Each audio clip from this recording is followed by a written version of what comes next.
Alors, notre circuit de commercialisation.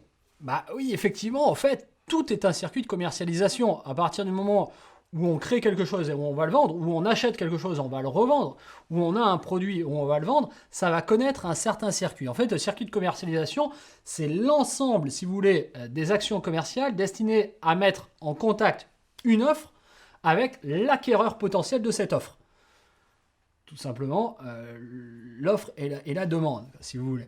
Dans le but, de quoi? De vendre, bien évidemment, cette offre, que ce soit par un point de vente, par un distributeur automatique, que ce soit par une force de vente, donc des commerciaux peut-être, ou que ce soit par du public postage, par exemple. Aujourd'hui, on parlerait plus d'emailing, encore que il y a encore pas mal de choses qui se font en public postage.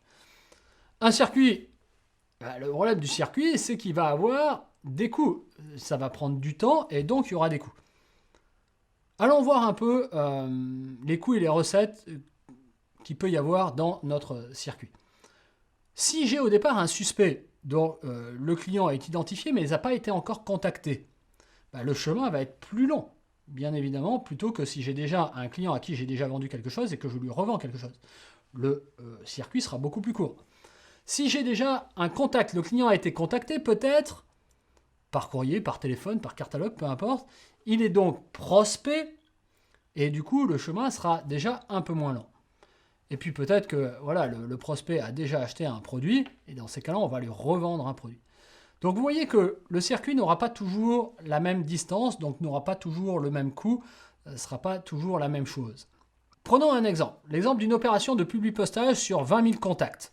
Donc là aussi je vous laisse découvrir en dessous de la vidéo. Loué par l'entreprise Charter. Le coût du fichier, c'est 200 € le 1000. C'est-à-dire, donc pour 1000 contacts, l'entreprise aura payé 200 €.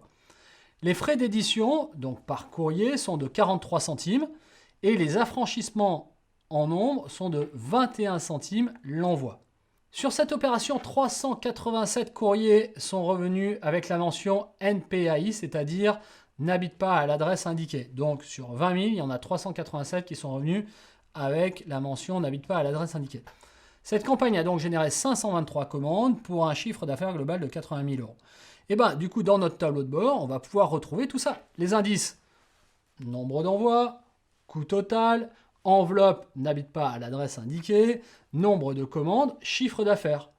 Derrière, je vais pouvoir faire mes ratios, le taux de NPAI, donc combien il y a n'habite pas à l'adresse indiquée comparé au nombre d'envois. On voit qu'il y en a 1,9%, donc 387 sur 20 000,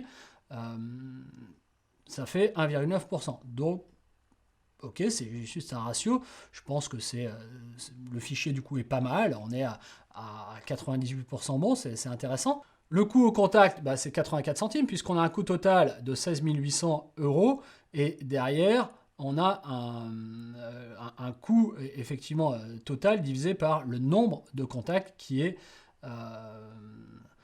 le nombre, pardonnez-moi, de contacts qui est 20 000 au départ. Donc c'est 84 centimes. Et puis ensuite, on va faire un ratio de coût de la commande, qui est le coût total divisé par le nombre de commandes.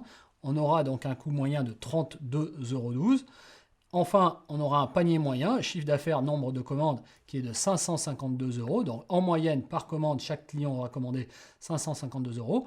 Et par rapport à l'euro investi, donc chiffre d'affaires, coût, on a un ratio de 4,75 qui est plutôt très très bon. 4,75, je peux vous dire quand on fait de la publicité, des fois vous avez un ratio de 2, c'est déjà bien, un ratio de 1,5, un ratio de 1,6, un ratio de 1,7, des fois ça peut monter, bien évidemment, suivant ce que vous vendez, ce que vous proposez, suivant quel type de publicité vous faites, mais un ratio de 4,75, c'est quand même très beau, c'est quand même intéressant, c'est-à-dire qu'à chaque fois que je mets 1 €, j'en ramène 4,75 €, hyper intéressant. Donc là, vous voyez, je m'aperçois de tout ça juste avec 3 colonnes, quelques lignes, quelques chiffres. C'est super intéressant. Je me dis, est-ce que l'année prochaine, je peux recommander refaire cette opération? Je sais ce que ça va me coûter, je sais combien ça va me rapporter, et je vois tout l'intérêt de pouvoir remultiplier à d'autres moments de l'année peut-être ce type d'opération. Donc voilà rapidement, effectivement, le circuit de commercialisation où on n'aura pas les mêmes résultats, suivant si on s'adresse par exemple à des prospects froids qu'à des clients qui sont déjà des prospects plus chauds, puisqu'ils auront été déjà clients chez vous. Il nous reste encore 2 chapitres à voir. On va aller voir le tableau d'analyse d'origine des contacts. Ça va aller assez vite. Et puis, on terminera effectivement par le tableau de bord des performances commerciaux, celui qui va certainement le plus nous intéresser. Passons au chapitre 7, tableau d'analyse d'origine des contacts.